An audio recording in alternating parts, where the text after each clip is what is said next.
Welcome all. Today I have some joyous news for everyone. Well, not for everyone, but okay, for a lot of people, I guess. So, due to popular demand on Udemy, I have for Mac instructions and for tutorials on a Mac, I have decided to actually acquire a MacBook Pro and do the demonstrations on it, the setup instructions on how to install VirtualBox, how to do a pass-through, and pretty much anything else that you might ask of me to do. I will be happy to do it if I can.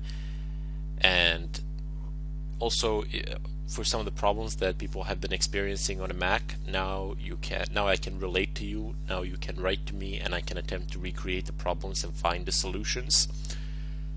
But before I actually begin with the tutorial itself, I would like to share I would like to share my experience thus far with a Mac. This is something I really feel that I need to do. First of all, the price. When I saw what the prices were for Macs, that was pretty detrimental and demoralizing, with me going around and looking for a used Mac. But oh well, I guess it needed to be done. So here it is. What I've acquired to purchase is a MacBook Pro from late 2011 with a 2.4 GHz i7 quad-core processor and with 4 gigabytes of RAM and with a dedicated AMD graphics card. So I have replaced the RAM. I have went to the official Mac service here, and I've asked them about the RAM in Mac, and they basically said that I could either insert one 8 gigabyte slot, and that would work in conjunction with my 2 gigabyte slot, which was on a lower frequency, but then both of them would work on a lower frequency, or I could insert two of them. Upon realizing what the price was for two, I promptly instructed him to insert only one into this Mac, as I don't really need more than 10 gigabytes of RAM. However, the frequency is a bit lower. Anyway, that is the hardware that I have, so that you know what I'm working with, so that you can compare it to your own and understand my limitations if there are any. And I also have the latest update of Yosemite installed here, and I have created a dedicated account for Udemy. As you can see in the upper right corner, it says Udemy. I have not installed anything on this account with this account, so this is as it gets. This is stock.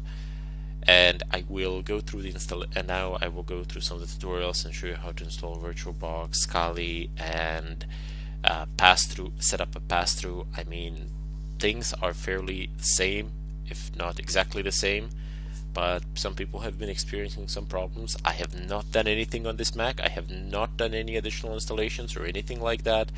So I want to see if I will encounter the same problems while instructing you, and let's see if I'm able to resolve them quickly. If I'm able to resolve them quickly, I'll leave it in the tutorial. If I'm not, I'll cut out the long parts and see what I can do. Anyway, my experience thus far with Yosemite, well, I am not too thrilled with it, not too enthusiastic. I mean, the design is nice. Both the MacBook Pro design is very nice, and the layout of the operating system is very nice, but it doesn't have the amount of customizability, and it doesn't have the amount of options that I have with Fedora, really. I don't have the same amount of freedom, but it is true what they say. Things just tend to work with Mac. There are no problems of whatsoever. It runs smoothly, the battery is great and all that, but I just don't have the same features that I have in Linux. Even though the terminal commands are fairly similar, I don't have the same amount of freedom to mess around with my system as I do have in Linux. So that's one of the reasons why I didn't enjoy my experience with a Mac that much. But I mean, it's okay, it's fine. This is a perfectly legit operating system. I would definitely be able to use it, and I do not think that it would be a bad experience. Contrary, I believe that it would be a fantastic experience, but I am not switching from Linux, like, no way. Anyway, So let's go ahead and begin with the basics. The first thing that you need to do if you are a Mac user to follow through this tutorial, you will need to install a virtual machine of Kali Linux or create a dual boot. Today I am going to demonstrate how to or do a dual boot with Kali, but dual boot with Kali I wouldn't really recommend because there isn't that much point to it. It's a lot easier to install a VirtualBox, as most of the wireless cards in Macs won't really be good for packet injection anyway. Well, you might ask me, well, what is the difference? Can't we do packet injection with VirtualBox and stuff through a virtual machine with VirtualBox?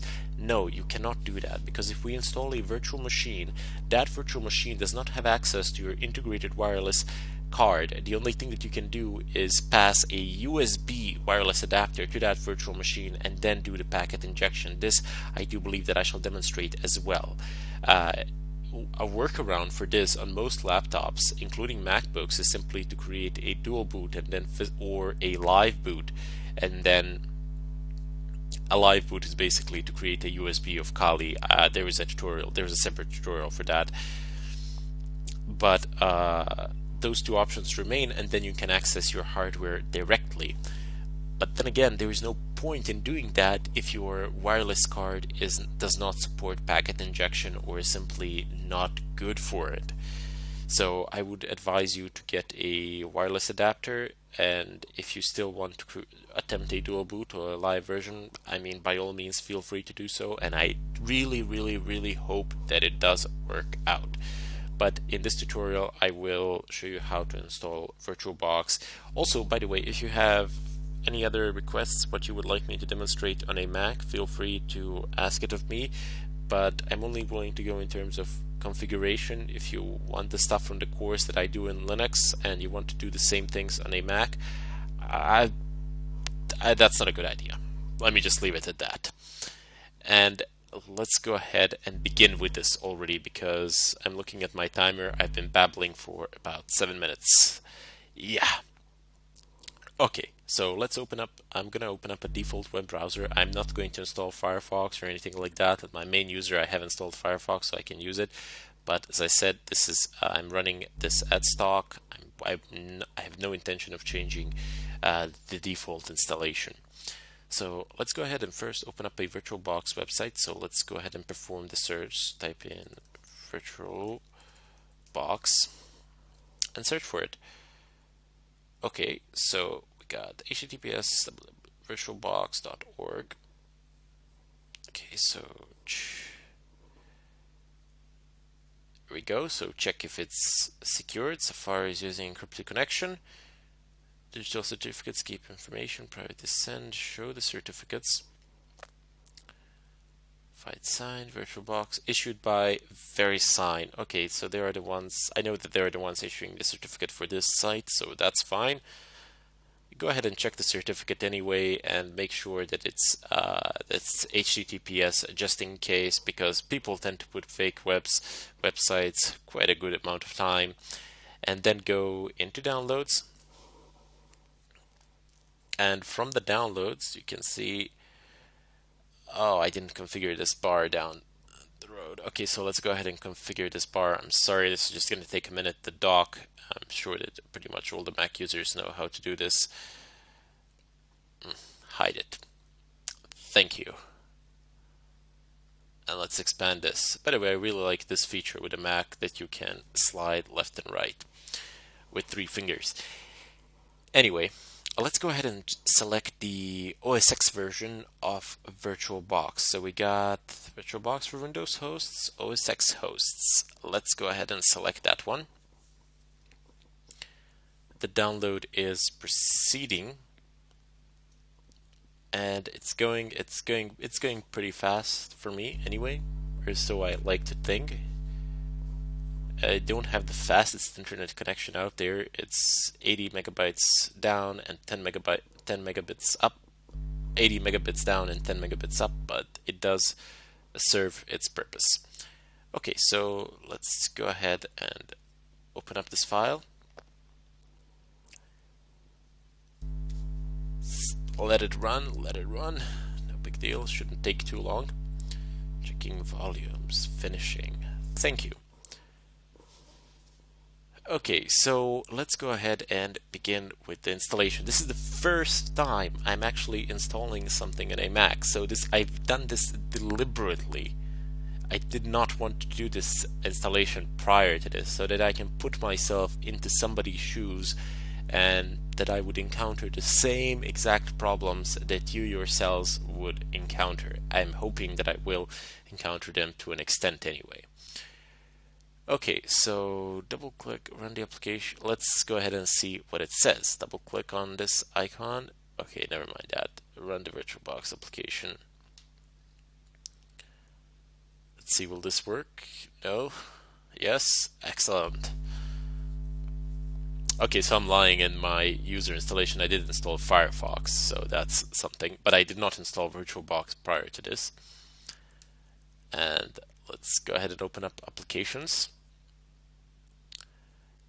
And where do you suppose it is? VirtualBox. There we go. So VirtualBox package. The package will run program to determine if the software can be installed. Okay. Introduction. Thank you for the introduction. Change install location. What is the default install location? Install only for me. Why doesn't it give this option?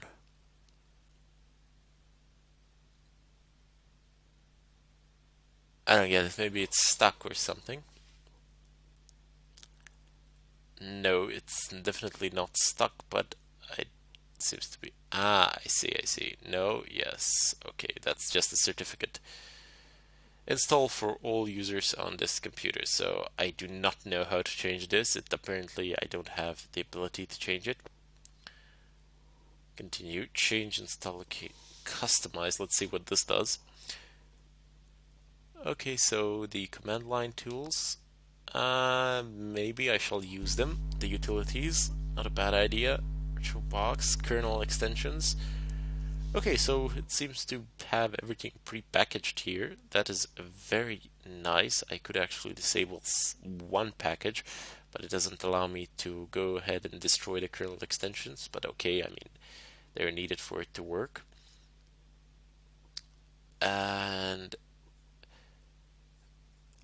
But what I am bothered with the most, I'm sure that somebody's looking at me with and saying, "Wow, what a stupid person you are! You can't even change the location, the destination."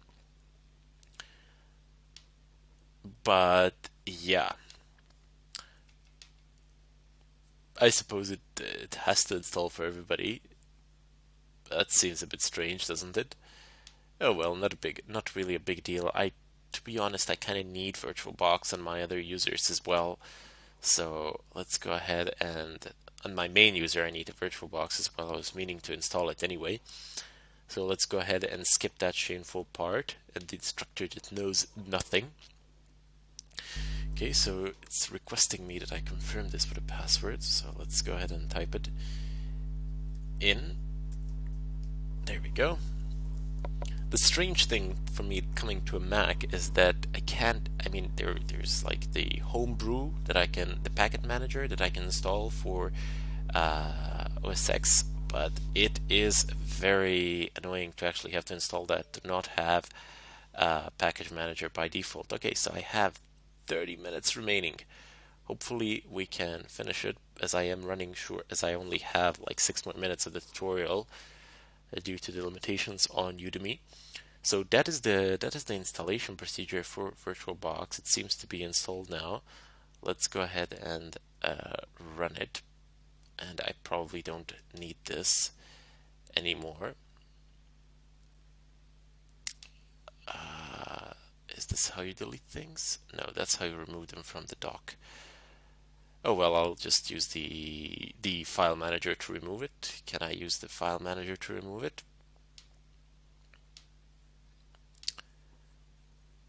Don't need this.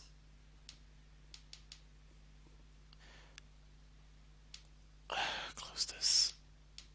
Excellent. So there we go. And let's go into the applications. and move to trash. Now we're going to go ahead and start VirtualBox.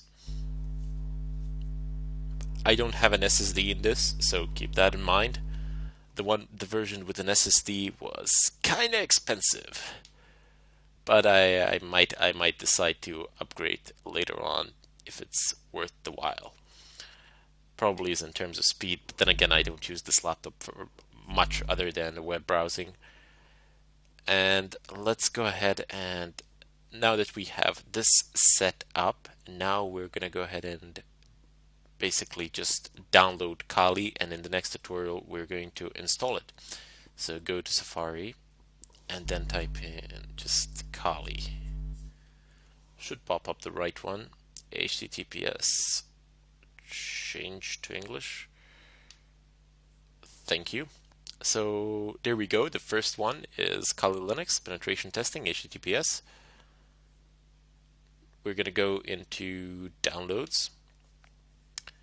And keep in mind that you can either download a Kali 2.0 image from here. In different sections of the instructions, I use different versions. I have updated certain sections of the tutorial which are considered to be vital.